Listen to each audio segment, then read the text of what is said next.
Welcome to KVEC's training on transition. We're here in the holler, and we want to give a shout out to Doug Smith, who has also placed the sign in the chat. So you've got a sign in a link in the chat that you can use if you're just joining us, or you can use the QR code if you have a phone that will work with that. You can open your camera, and you can certainly click on the top Google form right that's brought up at the top. Click on that. And the title of today's training is Transition. If you are hearing me and you are here and present and accounted for, would you please give me a thumbs up with your reaction button so that I know that you are hearing what we're saying. I see Doug's lighting the screen up, and I appreciate that. And I also see that Dr. Will Cayeton has joined us from our staff here, and he does a lot of work in transition. And so we really appreciate him being here today as well. And so as you join from districts out there in virtual land, we just want to try to be as interactive and talk to one another, have conversations about the topics today, and, just have you thinking about as we move through this very, very important topic that we're picking up some things, we're taking it back with us, we're putting it into practice in our ARC meetings, in our design of our IEPs. It's so important. Indicator 13, if you look in the record review document, everything about indicator 13 is bolded. They use bold print for that on the record review document. I'll show you that in a few minutes.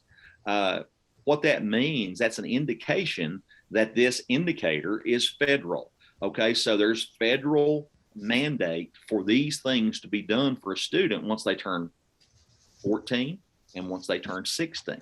So there's things we're going to talk about for a 14-year-old, and we suggest as a best practice to begin that at 13. And then with the 16-year-old, we suggest as a best practice to begin that at 16. Brenda Combs is typically here with us.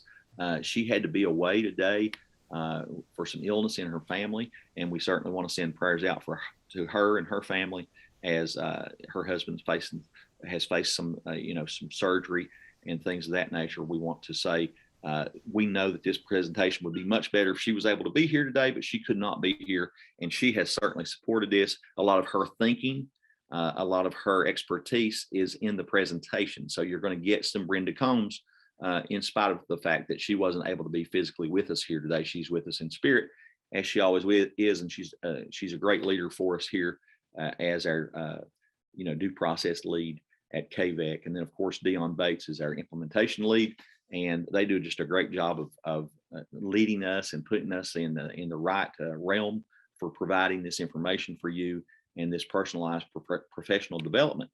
So let's just go here to the indicator 13 training. Like I said, let's go over the agenda real quick. That probably gives us a good grounding point. So we've got several things here linked that are the main items in the transition training.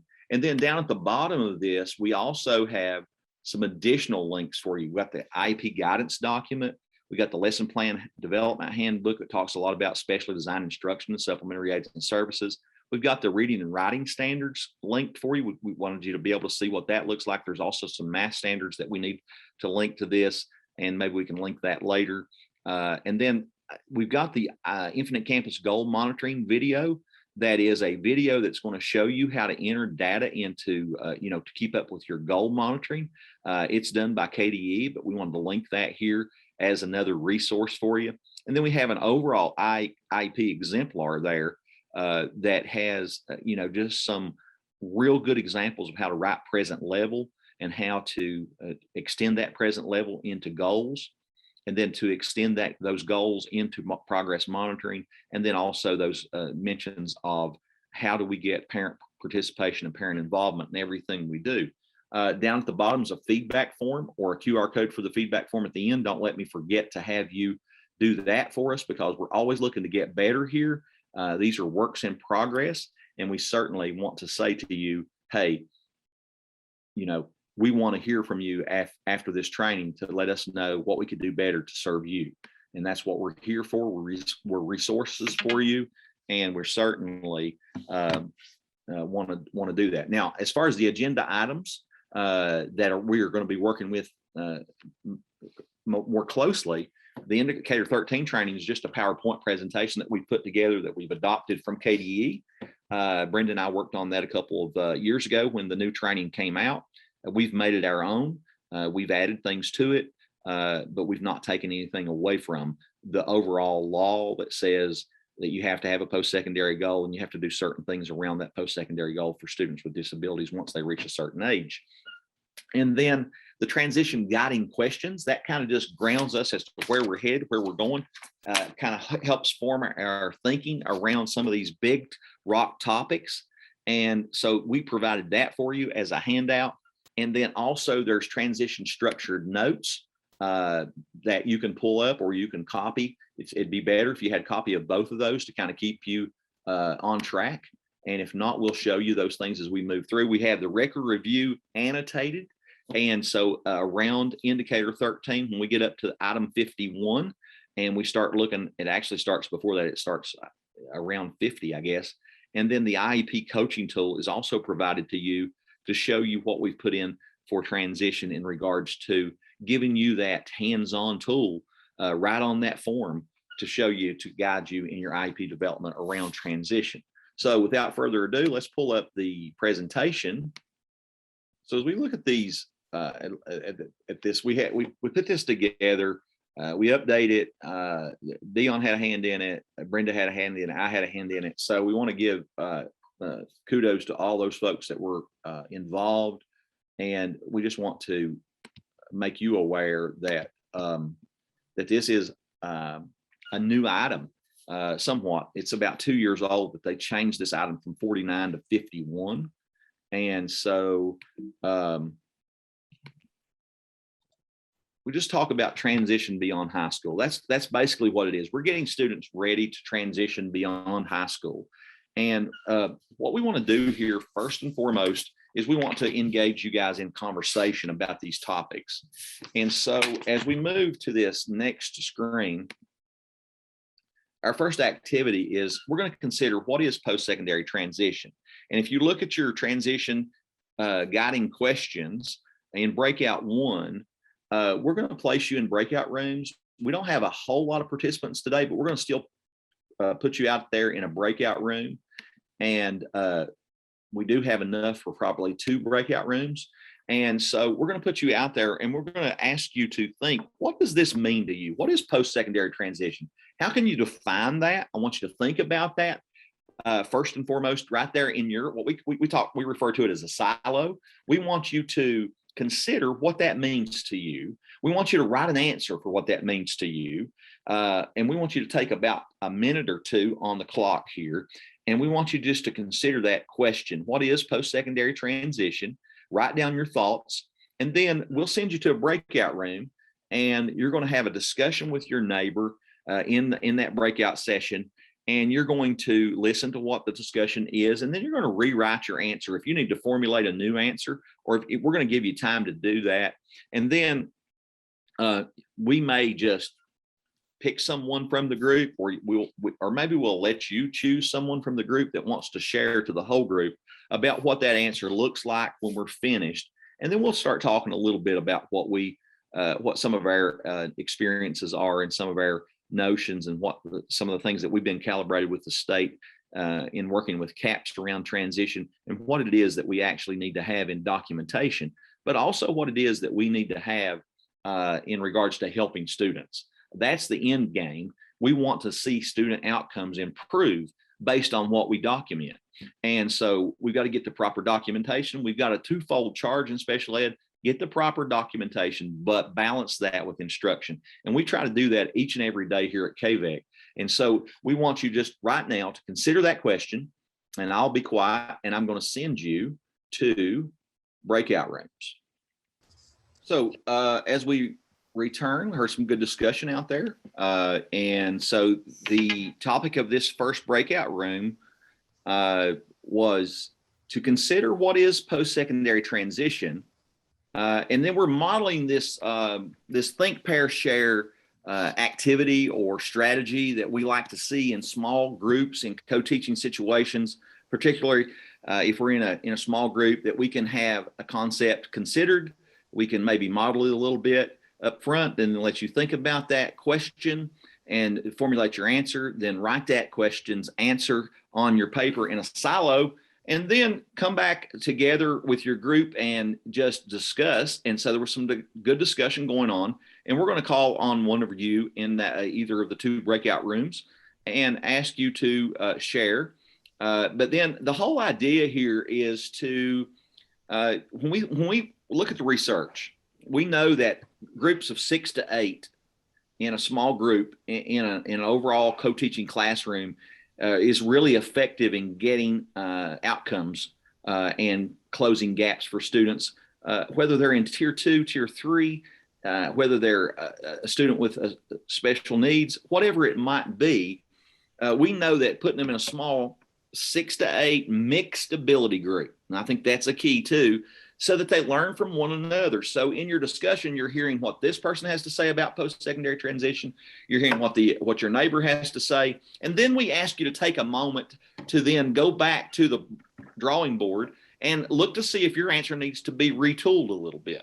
So we're asking you to respond. We're asking you to respond with your thinking. We're asking you to respond with your writing. We're asking you to respond verbally to your neighbor, and then to listen, and then retool your writing. And so the response, eliciting student response through forced engagement, is what we're after here.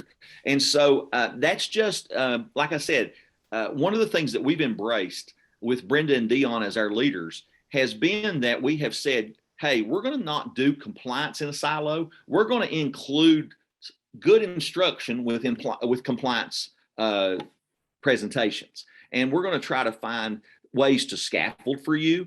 And we're going to give you ideas about how to scaffold for your students, because one of the cool things about putting kids in small groups, and if you're up on your feet and you're moving around and you're talking to them, you can take data. You can take data all day long. You can check for understanding. You can formulate answers. And so I'm going to be quiet here for a second, and I'm going to ask Mr. Stephen Davis if he would, out of group number 2, I think it was, to just share some of his group's impressions on what would be a good answer for what is post-secondary transition. You care to do that, Stephen? Not at all. We discussed in my group, we just came to the conclusion that post-secondary transition is basically just preparing students for life after high school. So whether that's going into the workforce, going to college, anything that any path that they would like to take after high school, and taking the appropriate steps through their IEP and things like that, and making sure they have the proper resources to prepare them for whatever they decide to do after high school. That's excellent, Stephen. We really appreciate that. So what I heard was elements of training. I heard elements of employment. I heard elements of resource that we're going to provide through the IEP. And so that IEP really becomes the focal point. So post-secondary transition is really what's going to happen after they leave high school. What are they going to do? Are we going to help them successfully transition? And we know that our students may have barriers that arise through our work in present level with them around academics. Maybe it's around functionality. Maybe it's around, just some type of behavior. It could be anything that is a hindrance to them in achieving that goal. Now, we know we got some work to do to identify what their interests and preferences are. We know we need a good multi-year course of study around all that. And so there's lots of things we're going to talk about today. But that was a really, really good answer. And I really appreciate you sharing that with us. And then Danielle Aldrich, my friend from Floyd County, do you care to maybe add a thing or two to that, or do you just want to concur and move on? Oh, we definitely concur. But Will shared a lot of really good things about his program that were like really interesting. So I don't know if the other group got to hear about them, but it was really helpful to hear about that. What we may do is just let Will go to group 2 the next time, and he can give that same spiel to that group, and everybody will get to hear it. Will that work for you, Will? Was that all right? Yes, and I talked too much. I apologize. No, it's okay. It's all right. I was all jazzed up. I was all jazzed up, and I was rambling up a storm. So forgive me. It's okay. I think we've got a pretty stellar group here, and we appreciate you guys choosing us today. We appreciate each and every bit of the input that Will is willing to give us. We know that what Will does is really what turns the chain out there, if you will, in terms of providing resources for students, making those connections, those next level connections. Really, really important work that he does, and we support that. And that's why I invited Will. I wanted him to have an opportunity to share with you guys some of the things that are around the corner, what's around the next curve. We know that, and I heard him even say this, that they have plans to have in-person, face-to-face transition fairs this fall, and we're really praying that that's what happens. We know those events are some of the highlights of the year for our students, and also the highlight of the year for our staff. We really loved getting out there amongst you folks and just seeing what's out there and making those connections and putting people into conversations that are going to help them make this post-secondary transition. So it's all well, it's all good. And we'll just, if you can remember, or if I can remember, when we go to our next activity shortly here, we'll just let Will go to that second group, and he can talk about some of those things that he has that are just around the corner here and coming up really quickly. Denny, if I may interject real quick, just so everybody hears the dates, because I'm processing the paperwork as we speak. I have booked the entire Big Sandy Community and Technical College in Prestonsburg for October 1st, October 8th, and October 15th. Those are all Fridays. And I did that because as I checked fall breaks, none of them were posted. And I think Pike County Schools has going to take somewhat of a fall break. So October 1st may not work for them. But just make a note of those dates. I will send it out to everybody, of course. Sure. I appreciated listening to Mr. Davis's comments about post-secondary ed transition, because it's something that we do along a continuum throughout the students' stay with us in high school, and that's critical. But also, if I may just share one more nugget real quick, just to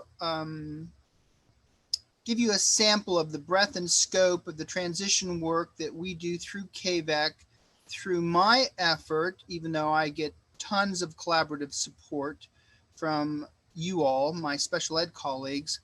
But last year, despite the challenges with COVID, I worked with 875 students, which generated about 1,350 hours of contact time with students. Again, transition experiences, a variety, too much to mention, but I think some of the folks in attendance are familiar with what I have done in schools.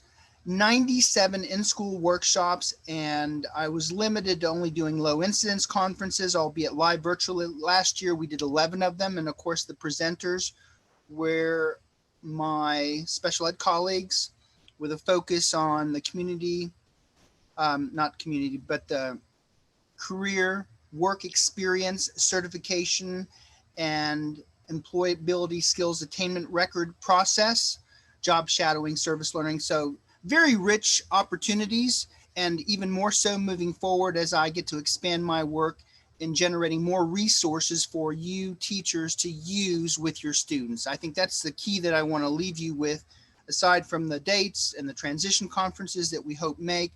Teachers, please know that we're going to be busy creating resources for you to use with or without me. Thanks, Danny, for letting me do a little cameo real quick. That's perfectly okay, and we appreciate that very much. Let's see if we can make the switch here back to our presentation.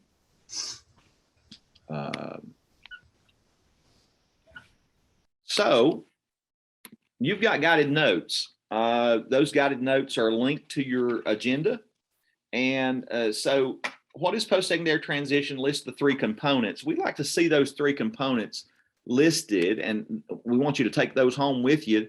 What are the three components of post-secondary transition? So we're going to look at this We heard an eloquent answer from Stephen, and it included lots of these things. But the three elements that we want you to get in your structured notes is that it includes post-secondary education and training. It also includes employment and also independent living. And so independent living is not required always, but independent living is something we need to consider for students with disabilities, particularly if they have cognitive disabilities like MMD and FMD. So we need to really think about those disabilities as we move through. And let's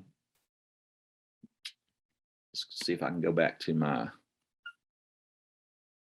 presentation page here. So notice that on this first slide, so the purpose of the training today is schools and districts become proficient in the use of the Kentucky Record Review document to ensure compliance for Indicator 13. As a good teacher, I think we need to know where we're going. What's our purpose here for today? What are some of the things that we hope to accomplish?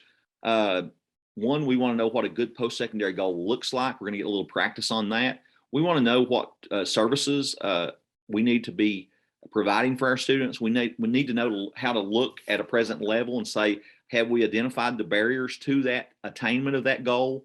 And then, we also need to think about, the multi-year course of study and making sure we're documenting everything we need to document in the conference summary. So those are the big rocks today, really, as we move through, just how those annual goals support the overall post-secondary goals. The student becomes 16 years of age, and also, that the focus of the IEP turns to that post-secondary transition. So on your structured notes, you have list two purposes of transition training, and then also you have some blanks on your page that you can fill in as we move through. And so just identifying those two purposes of transition training, schools and districts become proficient in the use of Indicator 13, a record review document to ensure compliance for Indicator 13. And schools and districts will understand and apply appropriate methods of documenting Indicator 13 compliance. But largely, we want to say, and if you want to add this to it, you want to say, we want to see outcomes for students with disabilities improve. We want to see those outcomes, those results-driven accountability that we have worked in to our plans that are going to really make a difference for students. So that's really what we're after. And so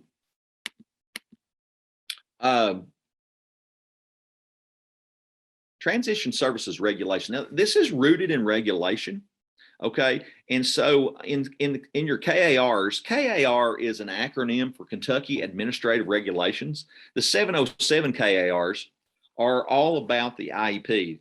The 707 KAR 1.320 is all about the individual education program. And it says under transition services in section 7, we have to have appropriate measurable post-secondary goals based on age-appropriate transition assessments related to training, education, and skills. That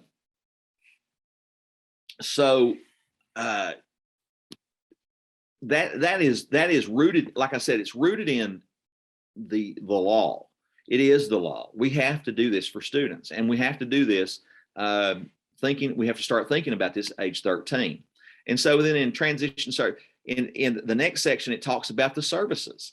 So the transition services, including the course of study, that's the multi-year course of study, we have to have that. So on the IEP, there's a place to list that. So you can see this is rooted in law.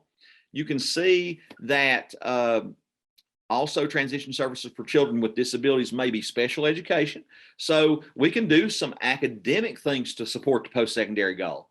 If provided as special design instruction, we can do some related services to assist. I think about a student that might have some type of vision impairment, and we need to do orientation mobility, and we need to teach them how to use the cane and to get around in an environment that is maybe a little new to them.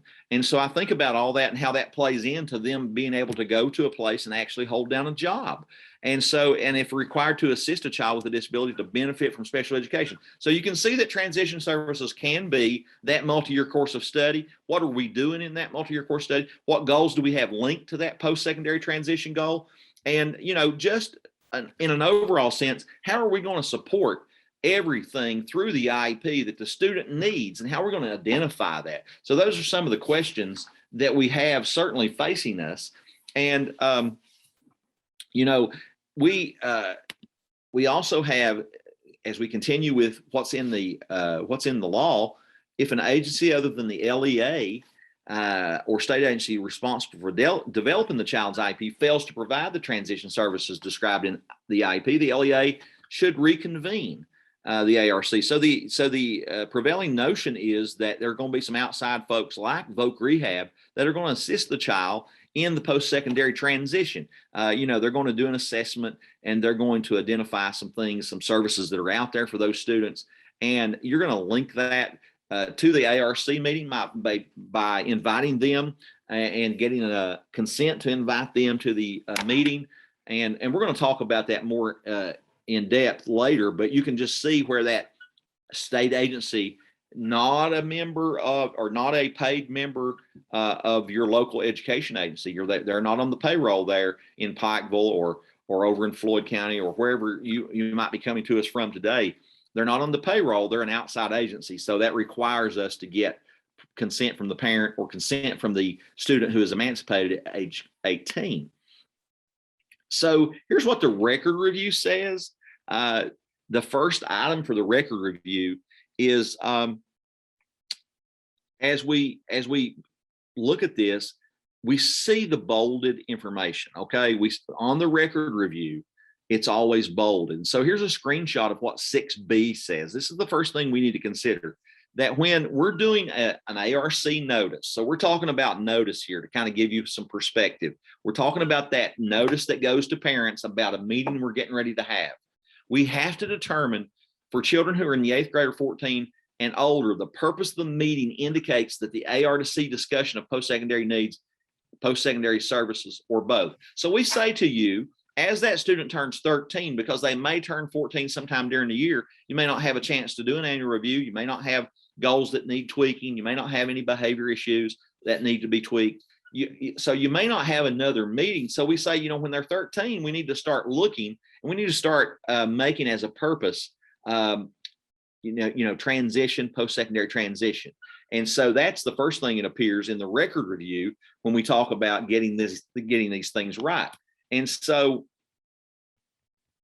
it's very important to, and there's a screenshot that shows you just what that notice looks like. These are all the ways that we would have a meeting, you know, the one to discuss a referral, or one to discuss the results of an IEP and discuss the results of an individual evaluation, develop an IEP, or just to do that annual review, the next one, to develop, review, and or revise the IEP and make placement decisions based on what's on the IEP. And then to discuss post-secondary transition needs. That's where it needs to be marked. And so that first one, that 6, we have to be really locked in when they turn 13. And every meeting thereafter, we should be marking transition as a point of discussion. And we should always document carefully that one of the purposes of the ARC meeting is to discuss post-secondary, how the changes are going to impact. If we're looking at the IEP, we're looking at new evaluation information, how's that all going to impact the overall goal of post-secondary transition?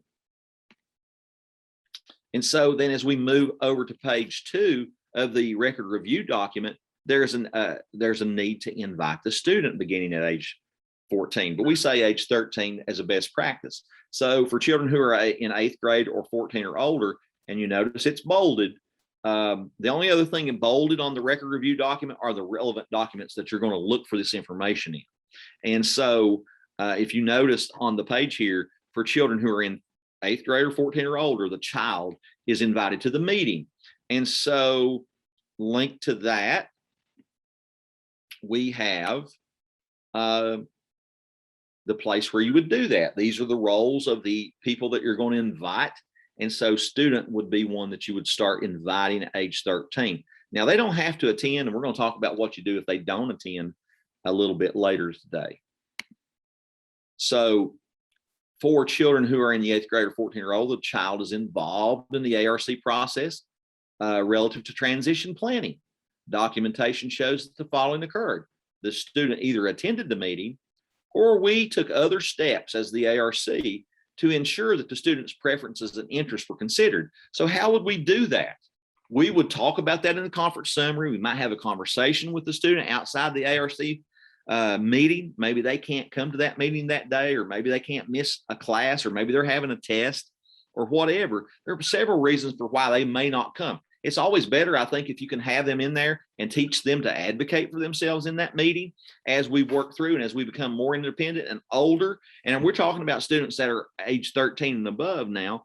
So we need to make sure that their preferences and interests are considered. Now, there's a couple of ways, a couple of key things that we look at to make sure that we've identified those preferences and interests. And that one of those would be the ILP, and what those surveys tell us about what their preferences and interests are.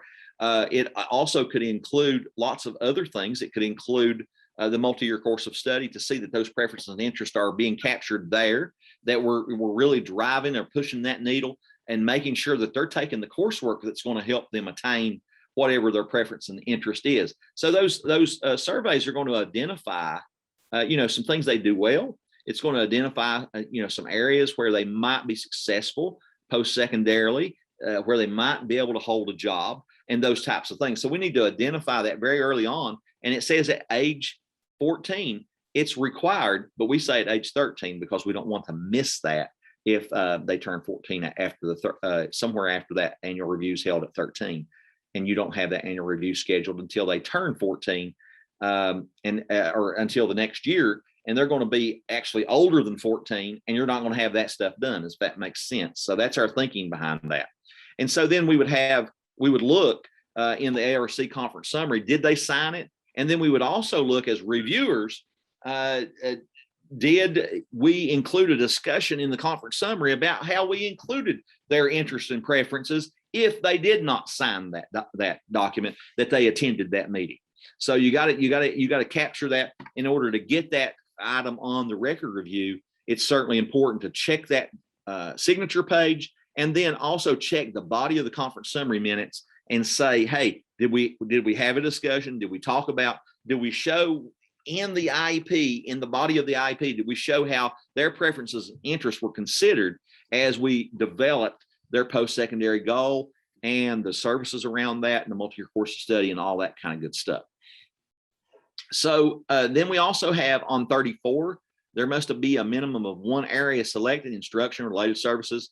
And so we look for that checkbox, and we determine if transition needs have been addressed, and they must align with the child's ILP. That's why we got to have that ILP. Now, if you go through a CAP with the State Department and they're looking to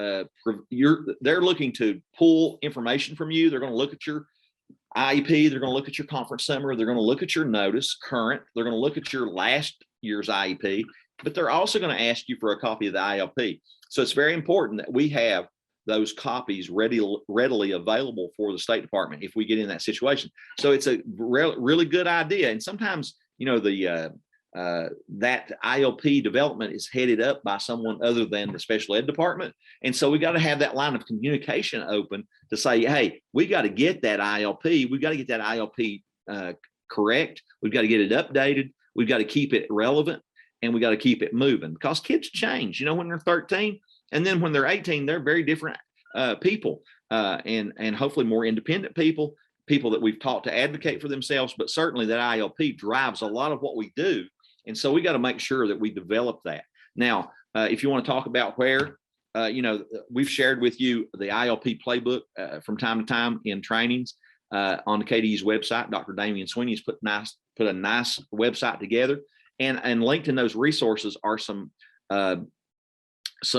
examples and things of that nature that will help you with that. But your district's either using Zello, or they're using ACES, or maybe you're using what we refer to as a paper pencil one, where you're just developing that. You're getting their preferences and interests, and you're including things like surveys of how well they learn, and learning style inventories, and we're looking at what their preferences are. What are these things that you like, and how might this translate to post-secondary transition and getting a job? And so that's kind of the thinking there around that. And so you notice there's the screenshot. We've checked instruction and employment, and at least one of those must be checked at age 14.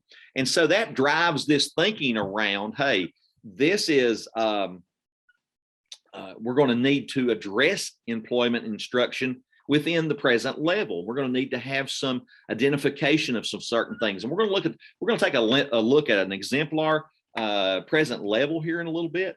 And we're going to look to see how we address instruction and how we properly address employment, and how we look at the assessments that we do. Those current assessments, they need to be yet less than a year old in most instances to be included as supporting evidence in that present level. And how does that fit into the instruction, and how does that fit into the employment? So present level needs to be developed as well. And we're going to take a deeper look at that. So then at 50, for students in 8th grade or 14 or older, and we say beginning at 13, the student has a multi-year course of study needed to assist the student in reaching the post-secondary goal. And you notice the bullets. Multi-year means at minimum from the current year to the student's expected year of exit. And if you know that the student's multi-year course of study must be in alignment with the student's ILP. So there has to be some things we get out of the ILP that help us develop the multi-year course of study, and that goes right on the IEP. And then you have to document that you discuss this with the ARC. You discuss the review of the multi-year course of study. Now, we have this question come to us all the time. We don't know what the high school is offering. We're at the middle school. We're working with 14-year-olds, 8th graders. We're working with 13-year-olds. How do we get this information? Well, you contact the guidance counselor at the high school where you're sending students when they graduate you, and we find out what those courses are. And just keep in mind that this is a workable, moving document.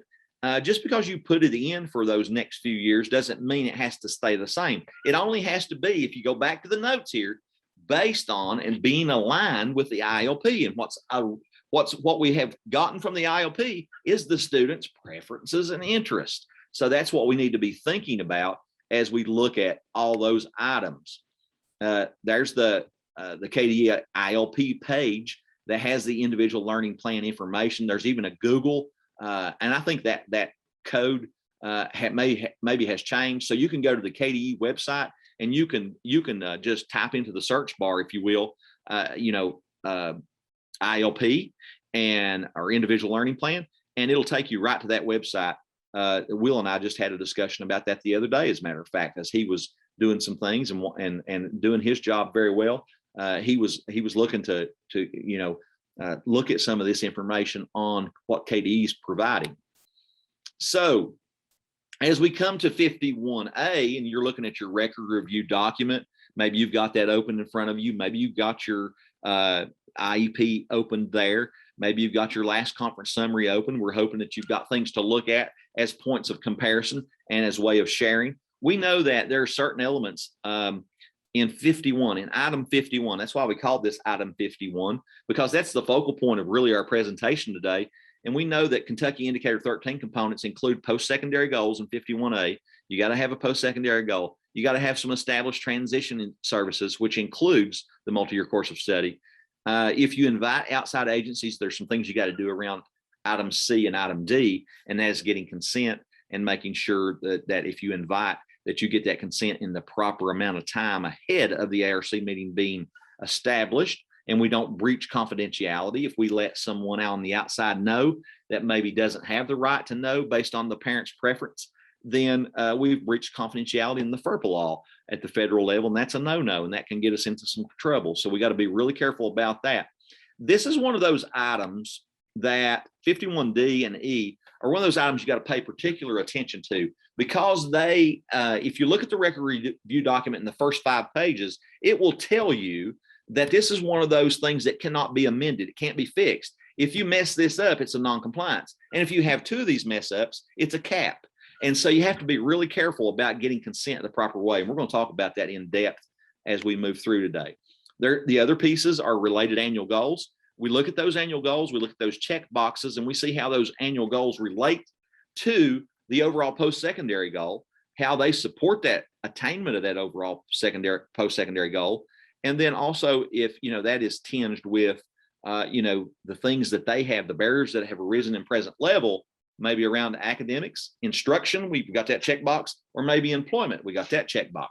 And then, so transition assessment is so vital that we're updating that often. We know that we can't just do a few assessments, do the ILP when they're in the 7th grade, and then let that stand. Each year we've got to do a new assessment or two to really help inform that present level. Then we also got to know what's going on in that classroom with that student, where they are academically, where they are functionally, where they are with their adaptive behaviors, and how's that all going to play in to the overall determination of does the goal remain appropriate, or does it need to be switched? Has the student's preferences and interests changed? Has their abilities changed? Has their barriers lessened as we've moved them through? Have they become more independent? And has that overall change been captured?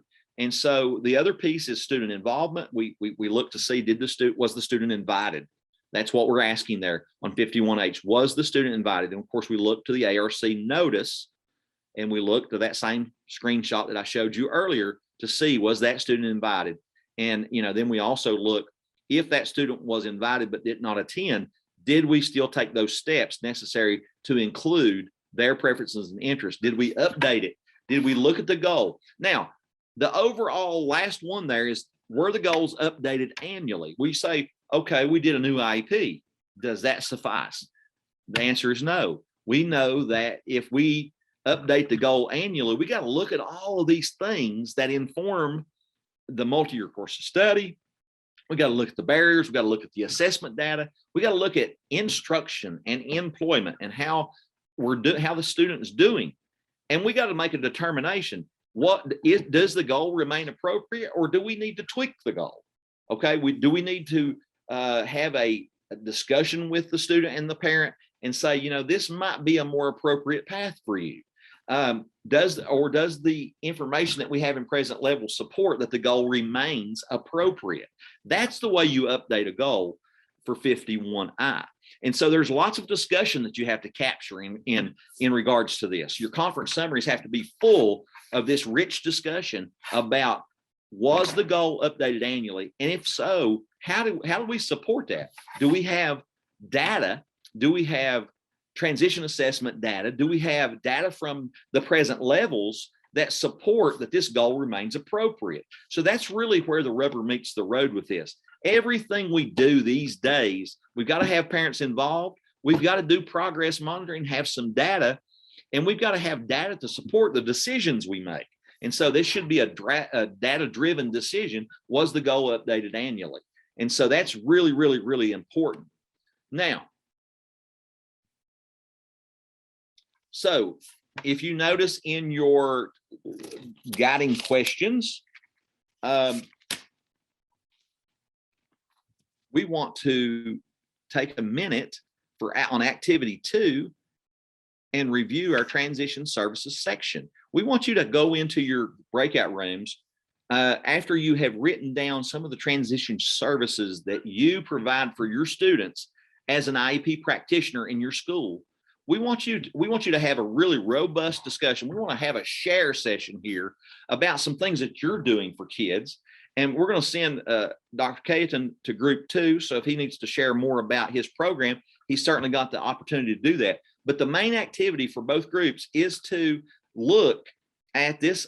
What are your transition services section? What does it look like on the IEP? What is it, the things that we're identifying? And please provide some examples. And do we need to add one? So we're thinking, we're writing, we're pairing, we're sharing, we're rewriting, and then we're sharing again some examples of what transition services look like for our students in our schools. We're going to shift gears here for just a second. And I just want to provide some perspective from, I'm going to share my screen just a second.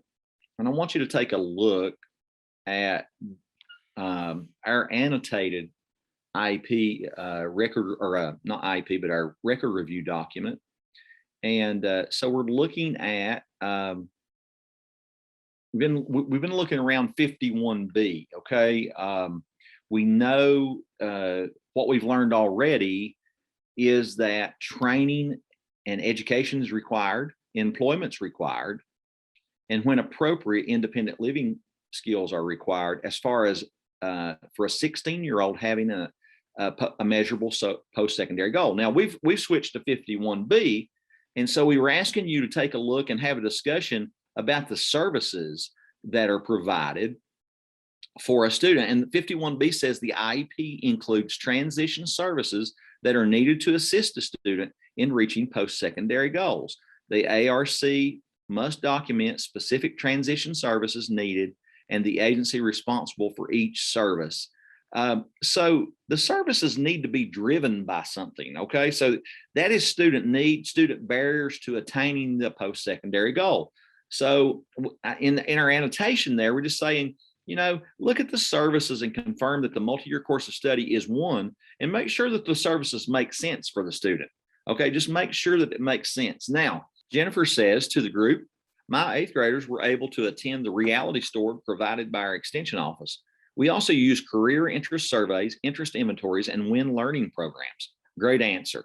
Great answer. And that helps to identify what those preferences and interests are. That informs the multi-year course of study. It really drives where, you know, what we need to be doing for those students. And she's starting at the 8th grade here. So that's really, really good. And that helps ground that and root that multi-year course of study in, you know, we get some information there to do the present level, and then also to craft out some services. Anyone else that would like to share out? Danielle has kind of a specialized one. Danielle, would you like to share a little bit about what you were sharing in your group? Sure, it's kind of a circus here, so if it gets loud, That's okay. That's all right. So our kids, the kids I teach have visual impairments and are blind, so they kind of need more individualized, independent living skills. Okay. So, we always do the same multi-course of study and meetings with voc rehab, transition fair. With our students is kind of separate too for students who are visually or hearing impaired. Mm-hmm. And then we do a lot of related service with orientation and mobility, occupational, physical, things like that.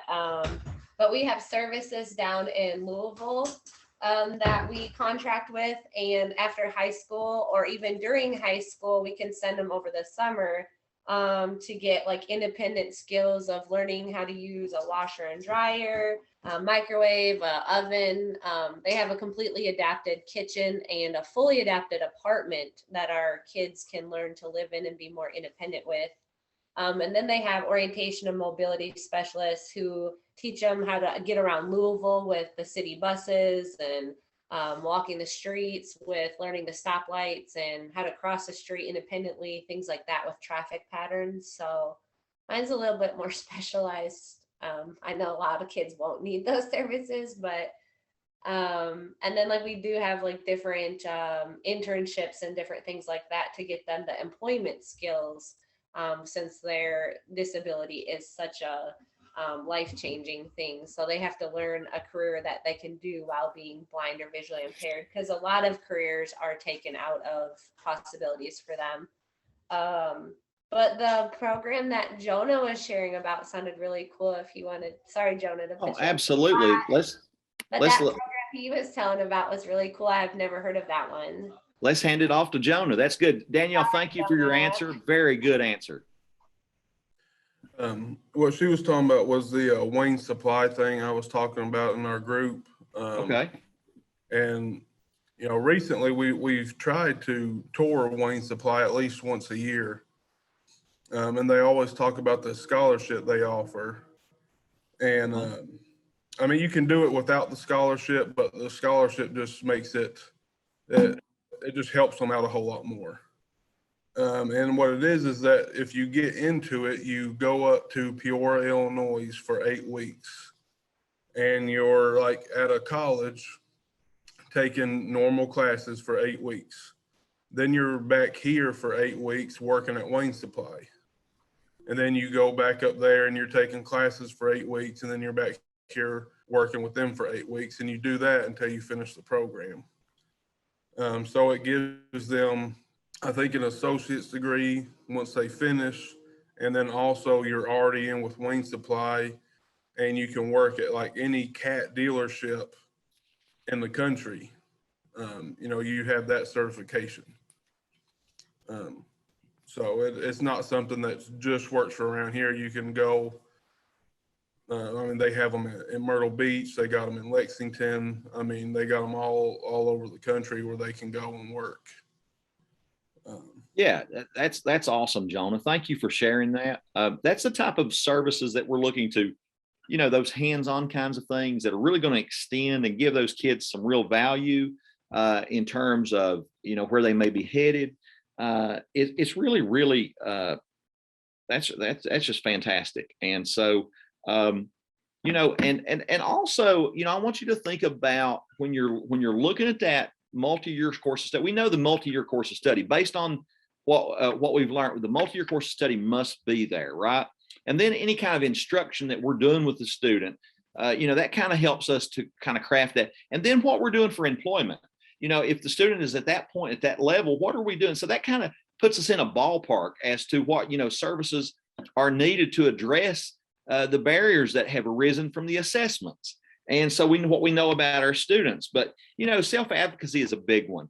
And, you know, being able to teach the students to have independence and really looking at their, you know, their socialization skills. What are their, how adept are they at, you know, managing the, you know, their money, if they're going to go into business for themselves. And we're going to look at that in just a second, but I just wanted you to think about it. And does anyone else want to share? I mean, certainly the floor is open. If you want to volunteer, just speak right up. And Jonah, we really appreciate your answer. And Danielle, we appreciate you as well. Anyone else? Because we don't want to cut off any sharing here at all. We'll take time to do that. Okay, so like I said, you know, if we're sharing our screen and we're looking at the record review document, we've looked at 51A and 51B. And then, you know, as we think about that, we know that we have to have the multi-year course of study. The next section that we need to be aware of is 51C and 51D. And so for 51C, it says for transition services likely to be provided or paid for by another agency, that agency is invited to send a rep if appropriate. Now there's a place on the conference, or there's a place on the ARC notice where you can mark not appropriate to invite at this time, and you're certainly alleviated that. But I think it's the LEA's responsibility to try to link some of these outside agencies that may have some services that we may not have in an awareness of. And I think Will was talking about that in breakout group. And then if we do that, then there's some things that we have to do. We have to get outside agency consent from the parent. And we have to do that in such a way that it's going to really, really make sense for us. When we think about that, let's go back to our presentation for a second, and let's look at 51C for transition services likely to be provided or paid for by another agency. The outside agency is invited to send a representative if appropriate.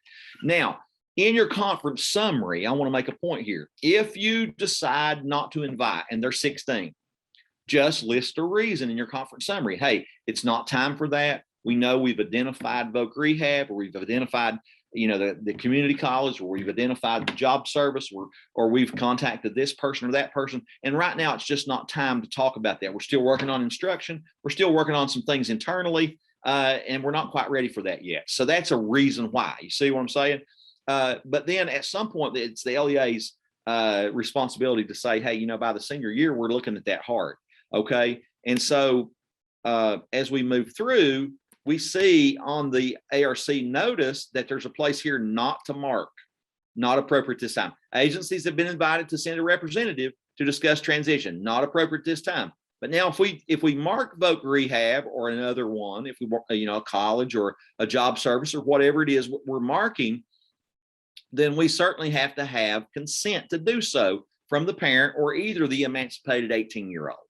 And so anytime we invite, we have to have a new consent. Okay. So anytime we invite an outside agency, we have to have a new consent. And so as we move through that, and we look at the invitation, if an agency was invited, we have to have prior written consent for the outside agency. Now, this OSEP letter to Gray said we have to have a separate consent each time we invite an outside agency. And it has to be a separate consent for each entity. If we invite 2 entities, we have to have 2 consents. Okay. And then we talk about prior consent. It must be obtained prior to the notice of admission or release committee being sent. That notice being sent. It has to be prior to that. Prior consent must be signed by the parent. And when the law talks about consent, we need to inform the parent what they're giving consent of each time. And we need to document that in the conference summary. If the student's age 18, the student must sign. So we got to get that. So that's kind of what it looks like. That's that consent. And so if you have a student and you've got an agency and you only have one agency, it's perfectly okay to put their information in here and have one agency and then have that signed consent right here. And that date right there should be at least one day before the date on the top of your ARC notice in the left-hand corner. And so we'll talk about that a little bit as we move through here. But what I want to make a point of here is if you have 2 agencies that you've invited, you have to have 2 separate consents. Okay. So that's very, very important, as far as the notice is concerned. Okay. So you've got those purposes at the top, and up there in the left-hand corner, you're going to have a date. And now it's going to be generated by when you open that thing up and make it a permanent part of Infinite Campus. So down there at that last slide that we talked about, we were talking about looking at if we've invited someone, then we've got to have that consent, and that consent looks like this. And so that date has to be at least a day before. That's the way we train it. Okay. So now let's go back here just a second and let's circle the wagons for a second. All right. So if we're talking about, and this is something you can use with your students. Okay, we've talked a little bit about, and we've shown you and talked to you about what should be the pieces of a goal. Okay, we've talked about what the pieces of the goal should be, right? What it should look like.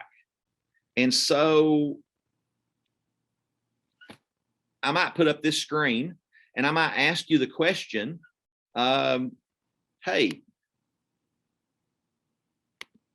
what do you guys, can you from a blank slate with no cheat notes, with no documents, can you recall what we talked about early this morning as to the 3 pieces that are required, the 2 pieces that are required and the 1 piece that is contingent upon being appropriate for that particular student? What are those 3 things that are required within a post-secondary goal?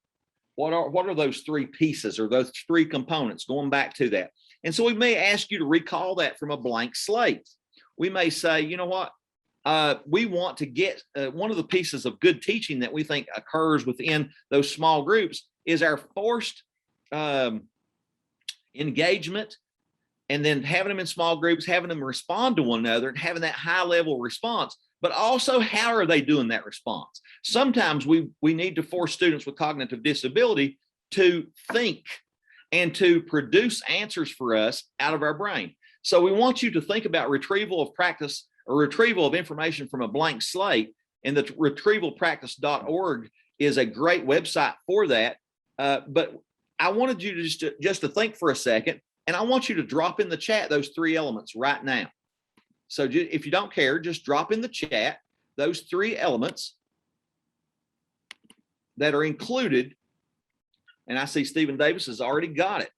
Post-secondary education, employment, training, and independent living. Excellent. So that's what I'm talking about. So being able to pull that from a blank slate. So if you're thinking about teaching a particular concept, you're going to do that several times during the day. And you may even take some data from that. So you're thinking about doing formative assessment, checking for understanding. That's good teaching. So we just want to see, did you pick up anything there? And so we might have gone away from it for a while and then come back to it. That's what sometimes we'll refer to as spaced practice and repetition, repeating that. But getting students to bring things out of their brain without any help or any cheat notes. And then we could back up and say, you know what, we could scaffold that. We might even put it on the board. You know, we might put some mnemonic device up there. We may put PSE if we're using Stephen's example. And then we go down to the next item, put number 2 and put E again. And then we might go down to the next item, number 3, and put IL and help. That might provide a scaffold for some people that are having a memory problem. Maybe they got a short-term memory issue.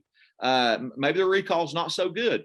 So we give them scaffolds. If that's not working, then we give them a practical application. And we move up that Bloom's taxonomy from a simple recall to maybe applying that to a situation. Maybe we give them a little activity where they can pull these 3 out, and we provide that scaffolding. But as we're working through that and we're intentional, we can see and check understanding, we can get data that we need to get. And so I guess we need to move on as we think about this presentation a little bit.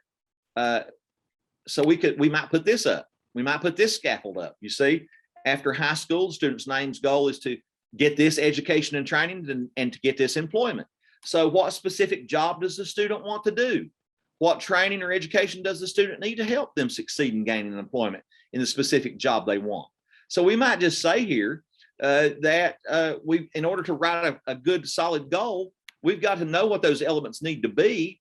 And then we look at some examples. We might give some examples and we might give some non-examples. That's an Anita Archer technique from explicit instruction. And so we would look at that. After high school, John Doe's goal is to attend a 4-year college, to major in graphic communications, to be able to become a graphic artist. Now, when we do folder review, we see lots of times where folks try to put too much information in there.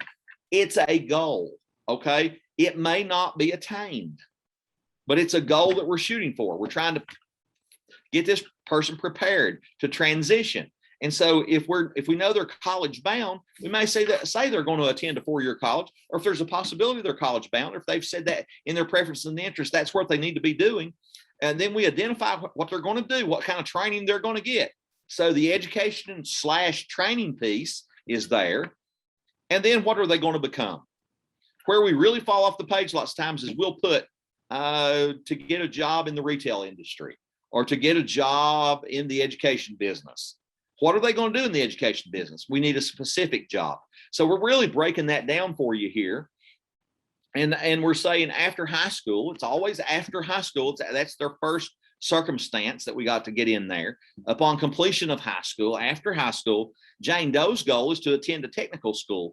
And we put HCTC as an example, or Big Sandy Career and Technical College as an example, to receive a certificate in electricity to be able to be employed as an electrician. So you see those elements, okay? You see, a person that's going to go to the military. You see an example there.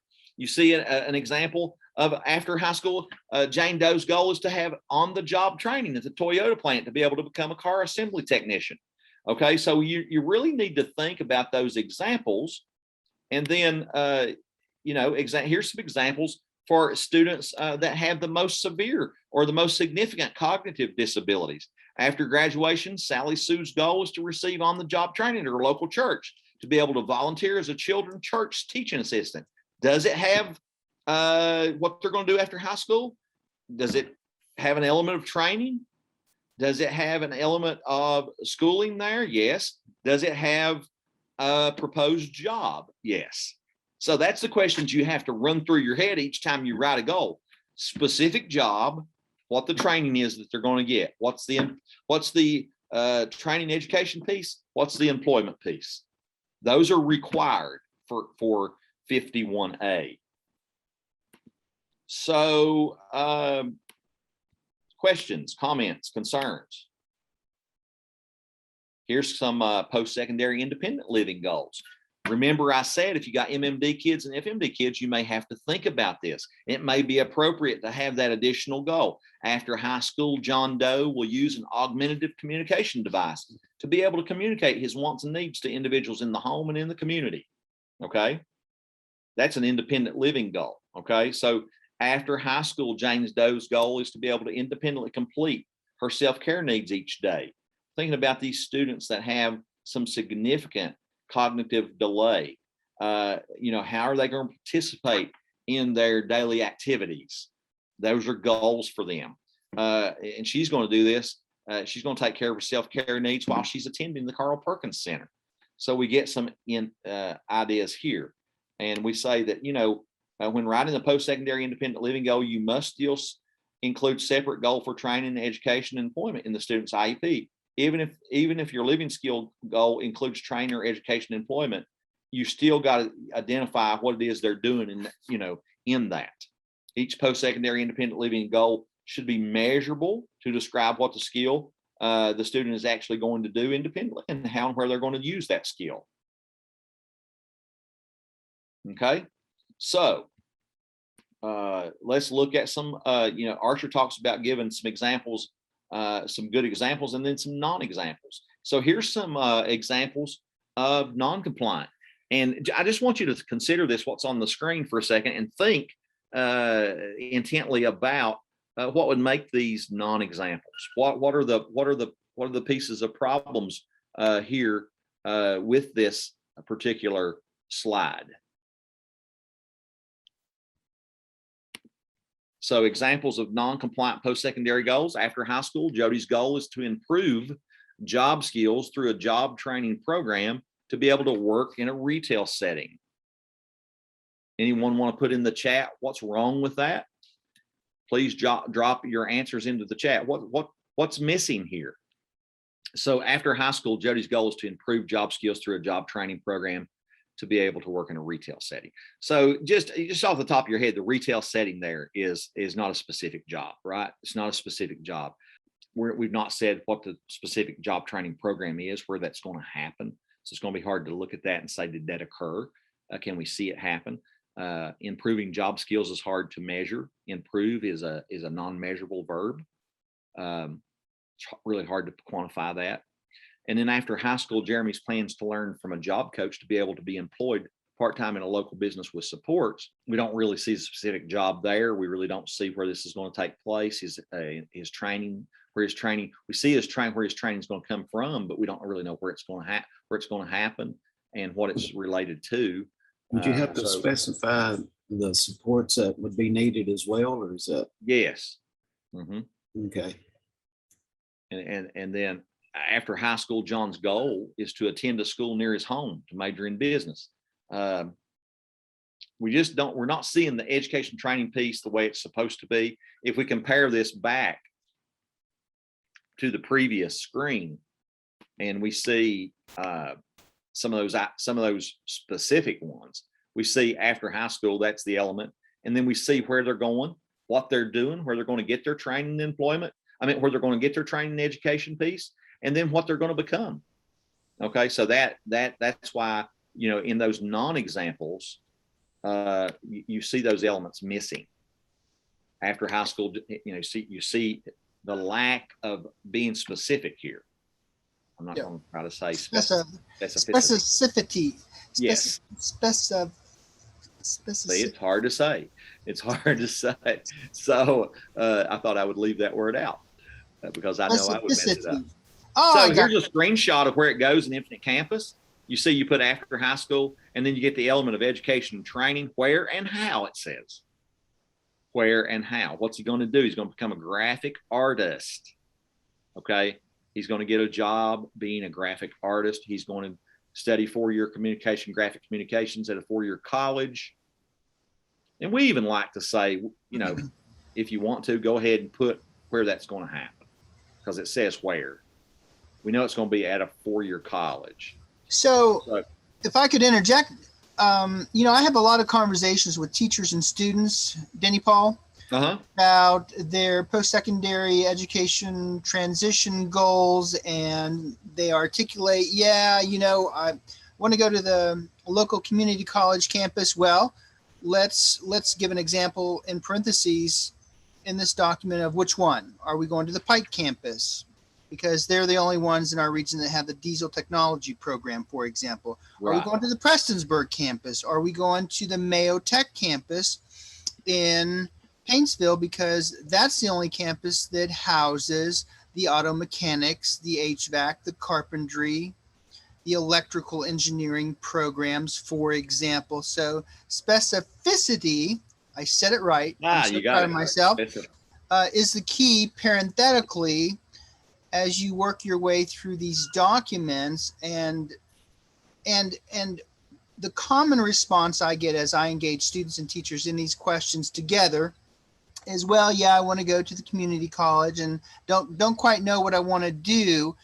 Well, all you have to do is ask some questions. You know, it's formative assessment at its finest, in that, you know, through some simple questions, we can discover that a student is really interested in the applied sciences, which means that they're going to do an AAS degree versus an AA or an AS degree, which means they do have some time getting started to do their general education requirements, to kind of explore beyond campus and look at the different programs, have conversations. But again, putting that kind of information in parentheses is the key, in my opinion. But you just gotta have those conversations, ask those questions. Right. And I have those all the time. And a lot of these young people, they really don't know, but they will tell you, I don't want to work in an office. It's kind of like my son. And you know, I think it's important to have those conversations. And I think that's a practical application that sometimes I leave out here in the theory world. And so I really appreciate that, Will. And you know, what I would say to you too is, you know, there's really no, you know, we do a year out youth outcome, a yo-yo survey to see how kids are doing 1 year out. But we really don't have anybody coming back to check to see if you attained this goal or attained that goal or whatever. So keep in mind it's a goal, and it puts them in a ballpark, and it kind of helps craft things around their preferences and interests. And you have those conversations and you go on with it. But to be compliant, you have to have those pieces, and they have to be specified. They have to have some specificity. Hey, there you go. So I got it out. You got it. So let's move on, because we're going to run out of time if we don't. And I really appreciate your input, Will. Keep doing it. You and Doug keep interjecting all you want, and as well as every participant. It's very important. It makes for a better meeting, and I'm just really lucky to have so many good colleagues that are willing to jump in here with us on a short notice and say, hey, let's do this, right? So earlier we talked about transition services, and included in your PowerPoint presentation is a list of things. So if you're struggling out there, and we're not going to take a lot of time on this, but if you're struggling to think of things to do, you know, just let your assessments guide you. Let your multi-year course of study that you've come up with guide you and what that student's wanting to do. And then just kind of, you know, reach out to folks and see what's out there.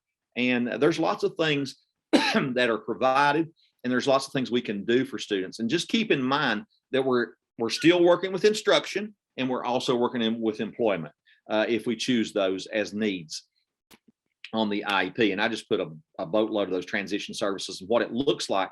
But notice right here, and Infinite Campus became, a couple of years ago, they made a little switch in there, and it makes it kind of difficult to add the service. But you have to add the service individually, and you have to go back and forth. And this is what it's supposed to. It has to. Multi-year course of study has to be in there in order for it to be a compliant list of services. So I wanted to point that out, and you have to add it and save it each time when you add a new service. I think unless they've cleared that up, and you know, we're at a little bit of a disadvantage with Infinite Campus, but we try to, you know, grab screenshots to make it relevant for you guys so you can see what it looks like in there. And so we've got this right here, you know, the transition services page as it would look maybe after we were able to enter those services. So let's get back to where we were, where we left off. we were talking about, and here's basically what the law says. If you want to follow along with the underlined words in your 51E, this is multi-year course of study on your structured notes. If you need that scaffold as a transition service, the student has a multi-year course of study needed to assist. The multi-year course of study must be in alignment with the ILP.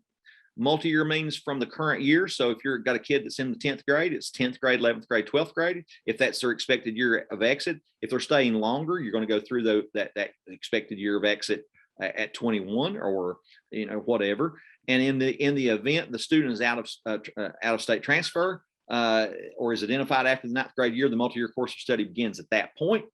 But here's one that we leave out often. Discussion of the review of the student's multi-year course of study must be documented in the conference summary. Okay, it must be documented in the conference summary. And so that's very, very important piece. And so we wanted to make sure, if you've covered that, then that you've got that multi-year course of study documented in the conference summary. So if you've got folders with you, look in your last conference summary with your last annual review and see if you did that. See if you discussed the review of the student's multi-year course of study. And just as a point of comparison, we need to make sure that we're discussing that every time, and that we're discussing what needs to be discussed in terms of our documentation within conference summary and what we're sharing with parents. And so you've got these check boxes. The multi-year course of study is included with this IEP, or it's uploaded and attached or whatever. But with the IEP the way it is now, the multi-year course of study is embedded in there. So we expect you to just do it right there on the IEP page. Do transition services need focus on the child's course of study, and are they addressed in the present levels? The answer should be yes there. And there's where, you put your subjects in. Now, if you're working with students with low incidence, they're on an alternate assessment. You also have to put course codes in there. And so where do you get those course codes? There's a website called KDE's website that has the course codes. So you go in there and you put course codes for alternate assessment, and it will bring up a document that shows you what those course codes are and how they're linked to the courses that students with low incidence disabilities that are on alternate assessment need to have listed. So you would start with the grade that the student's in out to the year of expected exit, and it may look like this. Okay, and then you may have one that's generated like that. Okay, so for 51F, annual goals, and we're going to go through this one and take another short break. So hang in here with us for a second. For 51F, annual goals included in the IEP are related to the transition service needs. And so what I want you to do right now is I want you to review your IEP. I want you to look at that IEP and make sure that both education, training, and employment is checked. Okay, if you only have one goal on your IEP, it's okay to check education and training and employment. But if you have more goals, and if you have an independent living goal, you got to check all those boxes. And what we'd like to see is have one goal for education and training, one goal for employment, and one goal for independent living. Particularly if MMD kids are there, that the State Department now requires us to not only have an academic piece that includes a reading goal, a math goal, a writing goal. It also says that we have to have an adaptive goal, because that's clearly the way you become eligible for MMD or FMD. So we got to have all four of those goals. But then with this, we're talking about linking your annual goals on your IEP by a checkbox back to the post-secondary goal in support of that post-secondary goal. Now, you may have an SLD student that only has one goal. Maybe they've got only one goal in math. So if you had education and training and employment, you would have to check all those boxes under that one goal. But certainly if you have more goals, we'd like to see you draft that IEP in such a way that an individual goal is going to be tied to an individual piece of the post-secondary goal itself.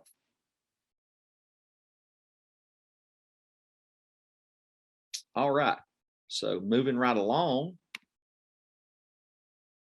we see a screenshot here that kind of tells us and how it ties how these annual goals. You see those arrows down there on the bottom of the screen? One of those boxes need to be checked for the annual goal. for the post-secondary goal, so that it links back to the post-secondary goal.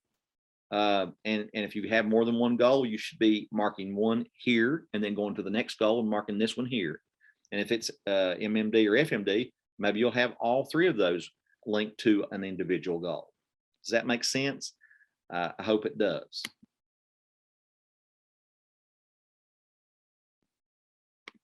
And so you see there, this kid only had one goal. So we had it both marked, okay? And so as we move through, now we have two goals, and we got it marked twice here, right? Or maybe that's the one from just the one goal. If he has two goals, we should, this is not correct, but we should have that one one of those not marked. One of those not marked. One linked to employment and one linked to education training. I need to change that slide. So I apologize for that.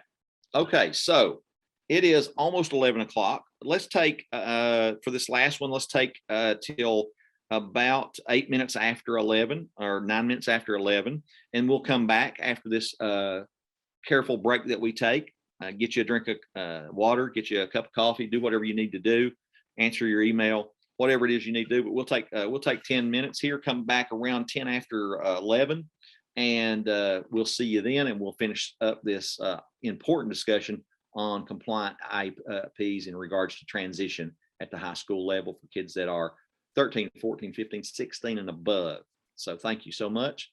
And we'll stop the share for a second. We'll pause the recording a second. I'm going to start the recording again. And I'm just going to ask you, it's kind of hard to do retrieval of information from a blank slate when you're in a virtual setting. Okay, but you certainly can get some answers. You can get some responses, so you can get response up. So I would be remiss if I did not ask you to just recap for me what it is that you've learned about multi-year course of study. Just put me 2 or 3 impressions in the chat, if you will. 2 or 3 things that you know must be done in order to capture multi-year course of study, where it goes, what you're supposed to do with it, when it begins, when it ends, all kinds of things like that. See, I just scaffolded you a little bit, and I gave you some direction. So if you don't care, drop into the chat as you come back from break. Drop into the chat, some things about multi-year course of study that you've learned this morning to give us some grounding to move on. Okay, so we're just checking for understanding. If you don't care, anybody that's involved with this training, please just put into the chat, some of the, when does multi-year course of study begin? When must it be in the record? How long does it, when does it start? When does it end for the student? What do we do with the multi-year course of study in regards to documentation? I'm trying to scaffold for you. So just put that in the chat if you don't care, and we'll move back to the presentation as you see fit. Just put that into the chat, and we're going to switch gears here for just a second, and we're going to ask you to look into your IEP as a point of comparison, and we're going to ask you to say, what does your multi-year course of study look like, and does your conference summary include that discussion? So that's another discussion that needs to be held in there. We've given you several things through the course of the morning that's going to need to be discussed in your conference summary. One of which being, the inappropriate. It's not appropriate at this time to invite the multi-year course to invite the outside agency. We need to discuss in the conference summary the discussion of the multi-year course of study. We need to talk about the post-secondary goal being updated. We need to include the preferences and interests, and if the student doesn't attend, we need to document that in the conference summary that we've included that somehow. And so those things are tantamount into being compliant, and they are much needed pieces of information. But our next point of entry here is 51G. And so we've talked about how annual goals relate, and we've talked about how we do that with check boxes. So we're going to move on in our discussion here, and I'm going to pull up possibly, if I can share my screen, I'm going to pull up. I'm going to hit escape here for a second. Move that down just a little bit more. I see the answers are coming into the chat, and I appreciate those answers. But let's look at the annotated IEP record review. Very important that you know what's in there as an IEP practitioner. See annual goals. Annual goals included in IEP are related to transition services. That's what we just covered. Check boxes under the annual goals must be checked with the required components. That's my annotation. And then we're looking at age-appropriate transitions for G. Now let's look what this says, okay? So we're thinking about instruction being a piece. We're thinking about employment being a piece. And we're also thinking about assessment. Present levels must include updated age-appropriate assessments, information that reveals the preferences and interests, learning styles, the vocational aptitude, and the identified barriers that should be identified and addressed by transition services and instruction documented in the IEP. Okay, so the bullets say assessments may include behavioral assessment information, aptitude test, interest and work values inventories, intelligence test, achievement test, personality test, preferences test, career maturity and readiness test, self-determination, work-related temperament scales, and transition planning inventory. The record includes documentation that age-appropriate transition assessment data were used to provide information on the student's needs, strengths, preferences, and interests regarding each post-secondary goal. So within that present level, we need to have current information. So we say, hey, you need to think about the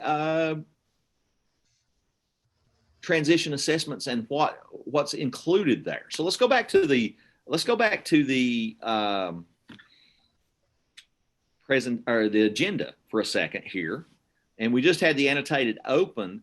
But let's just take a peek at this exemplar for present level and how it relates to what's being transferred into that IEP, what's being talked about in that conference summary. And let's see if this thing will come up here. Takes just a second because it's got some some graphics on it. We're going to skip general intelligence. We realize that general intelligence is a little different when we do present level. That's for another discussion. But we're going to go down to slide 6 here, if I can get this thing to advance. And we're going to see that under transition needs, we choose some areas. So when we choose those areas, we must include the following: age-appropriate transition assessment data, performance data, strengths and needs. Okay, but we're going to look at an exemplar presentation here. You can see the color codedness of this. I really like this. I think this gives you some grounding as far as what needs to be included in that present level for a student that's 16 years of age. Note that Jimmy, from this exemplar example, is currently 16 and in the 10th grade. He's currently on track to graduate in May. That helps. That's some information we need to know with a high school diploma within 4 years as outlined by his multi-year course of study from the state high school. Jimmy explored jobs. Notice the yellow this is going to be your performance evaluation data. Jimmy explored jobs, his personal interests and preference by completing the transition assessment and the ILP. And the student and parent interviews are included. Per the assessment data, Jimmy was placed in the creator category. His 3 job interests were barber, chef, and singer. Those are all jobs that fall into this category. And per his ILP, his career goal is to become a barber and work in his father's barber shop.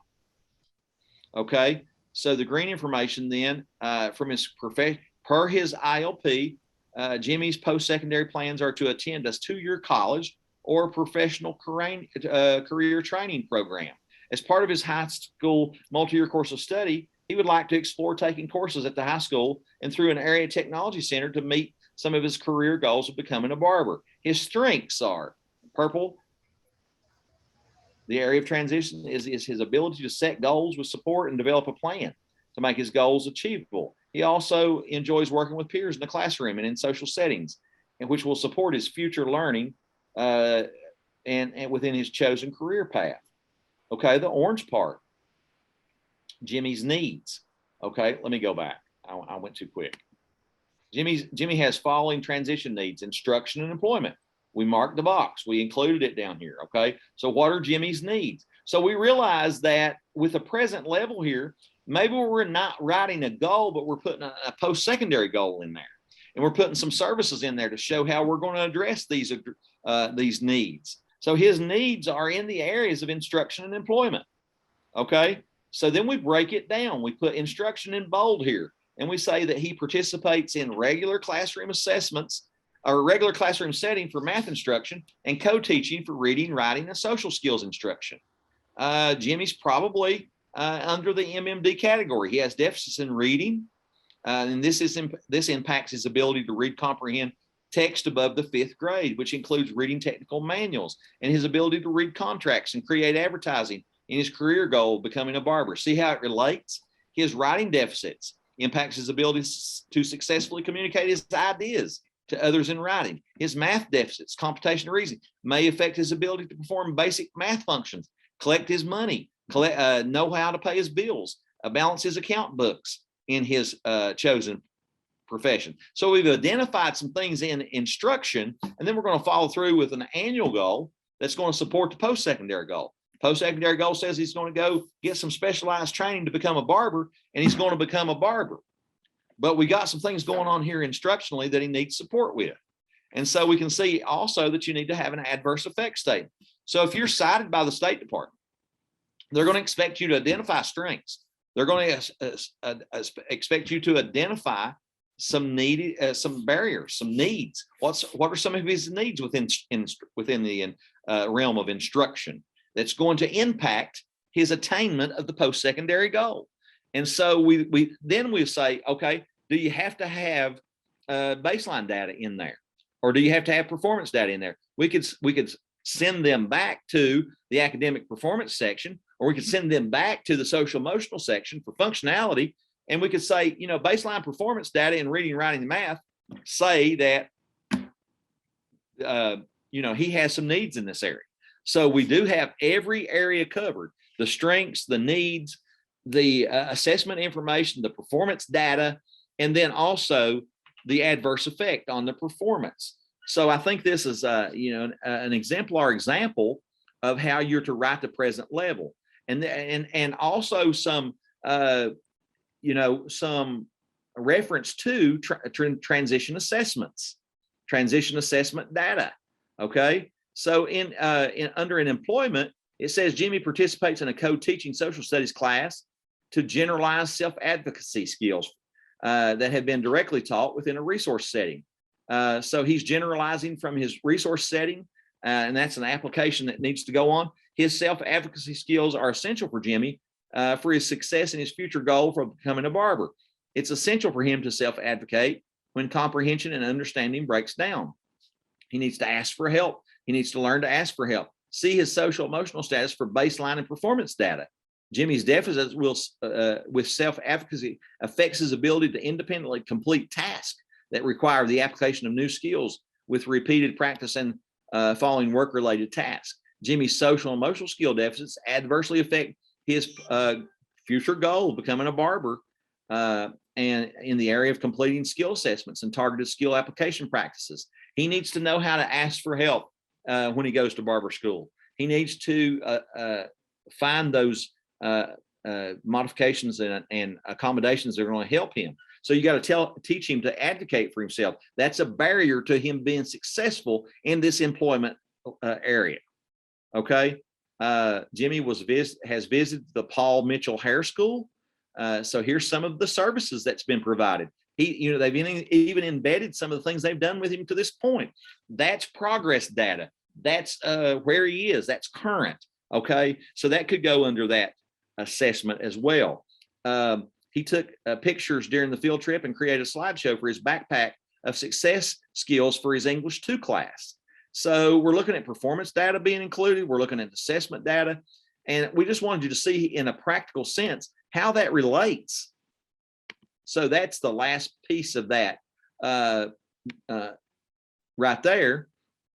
And then we're thinking about also linking you know, we also have a full-blown IEP exemplar, and you can see how to do academic performance, and you can see all those kinds of things that go in there as well. And we also have our Iep coaching tool that we wanted to highlight a little bit for you. So we wanted to show you really quickly what we've done with this Iep coaching tool. If you haven't seen this, this is available to you. It's in your email that we sent you on this agenda. You can go right there and you can open it up. And when you open it, just open it with Google Slides. If if it prompts you to open it with Google Slides, because if you don't, it'll mess it up. But we can show you that we have also, when we get down here, you're going to see some of this messed up information because I've opened it the wrong way, as luck would have it. But you're going to see that under transition, we also give you some ideas about how to do that. And then we also link some present level statements. And we've got everything you need to know about here. Okay, performance data and assessment data would come under baseline and under just data here for all your needs to get this correctly identified and correctly captured in your IEP. So we've got some things linked for you within this, and we're going to clean that up for you. And if you can't get that open, if you can't get that to open correctly, you can see here that we've got this nice example here, what transition services look like. Notice that the multi-year course of study is included and who's responsible. Notice that we have, an idea for a goal here. We've got the upon completion of high school, the student's name, the education training piece, kind of got you some guides here. Even if you're a novice, first year person that has not maybe been exposed to this language or been exposed to this form, you can go right to this form and you can look and see what it looks like. You can see the courses that go into the course of study here. And we've got the mention of course codes for alternate assessment. We've even got course codes linked here for you so that you've got an idea of what that's supposed to look like. We've got the multi-year course of study that's needed. We've got a kind of a spreadsheet here of what's needed for post-secondary at age 14. And then what you're going to get into at age 16 and so forth. So that's why we linked that to our transition assessment. But getting back to talking about transition assessments, we also have a website that we can take you to show you some transition assessments. And I'm going to go there right now. So I'm going to do a real quick Google search because I don't think I have it linked for some reason. I missed that in my linking of the documents. I should have had that linked to your resources. So I'm going to go South Bend Community School Corporation, and I'm going to go back. I'm going to backslash. And I'm going to go transition assessment. You see it come up right there. It's going to take you to a page here. Transition is universal across the nation because it's a federal indicator. So you can use an Indiana website. It's got a list of transition assessments, and it's got it linked by education. What would you need to update your present level here? If you needed to give an assessment, or if you needed to inform the ILP or update the ILP. You've got employment here. You've got independent living. You got it broken down and in a nice graphic organizer for folks that are on a high school diploma track, people that are on a certificate track, and people that are on a life skills track. So I really like that website as a way of, coming up with some of that performance data. Maybe some of that performance data is embedded in your instruction. Maybe it's embedded in some of the things that you've done with that student prior to, but maybe you need some updated information for your ILP. And so right here is a good place to go to kind of give you some things to do with those people. And I wanted to show you that as we talk about, what's required for transition assessment. The key piece here is to realize that if you're doing new transition assessments, those need to be included in present level because that updates that goal. That you've looked at that goal. Does the goal still remain appropriate? Has the ILP been updated? And can we say that on the last piece of this, can we say that in fact those folks need or have had that goal? This kind of works hand in hand with that goal. So now these last two pieces, as we move to this last part of our training, the student is invited to the ARC meeting where transition services are discussed. That's what our record review document says. And it's rooted in law. The student must be invited. That's rooted in law. And so if the student doesn't show, we know we've got to document how we included their preferences and interests. Look at that note. If the student does not attend the ARC meeting, the LEA, or the local education agency, which is your particular school district, must ensure the student's preferences and interests are considered and documented in the conference summary. I added that to it because that's where you need to document it. Okay. Look at the notice of ARC, look at the student signature page to see if the student attended. If they didn't, we got to have a blurb in our conference summary. Very, very important to be able to do that. So we've got to have a current IP. Okay. You know, as we look at our presentation and we move through the presentation here, let's go back for a second.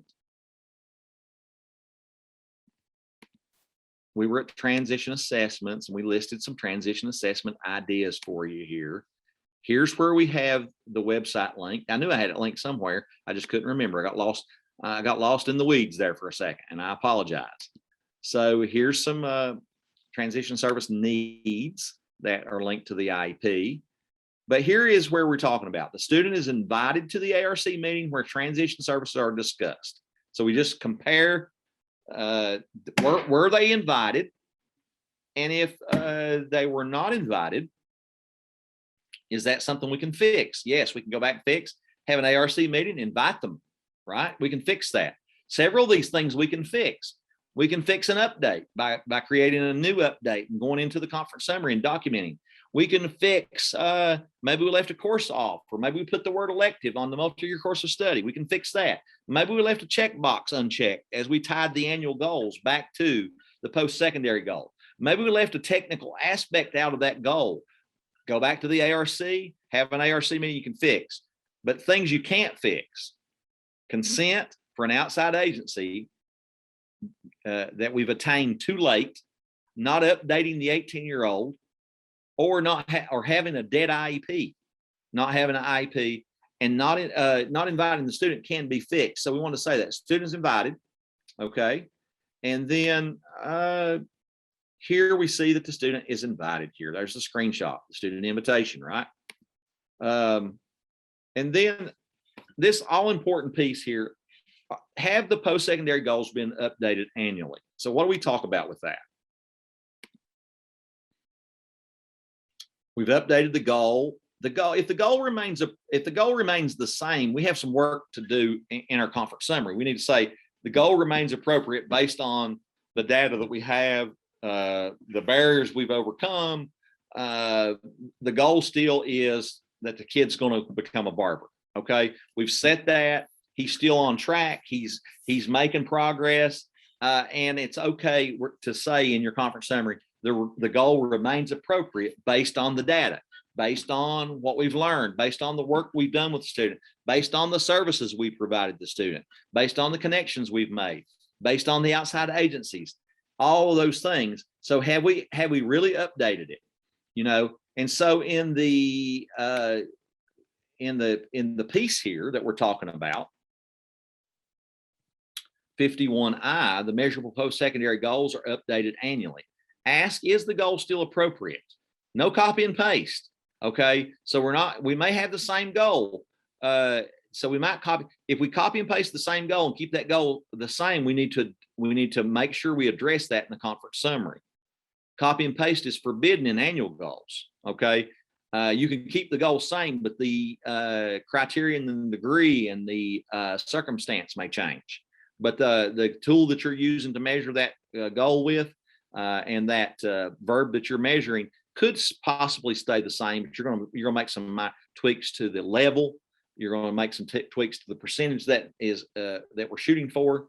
How many times we're going to expect that student to attain that, those kinds of things. But here, amongst the measurable post-secondary goal, is it updated annually? That's the question we need to ask ourselves. So,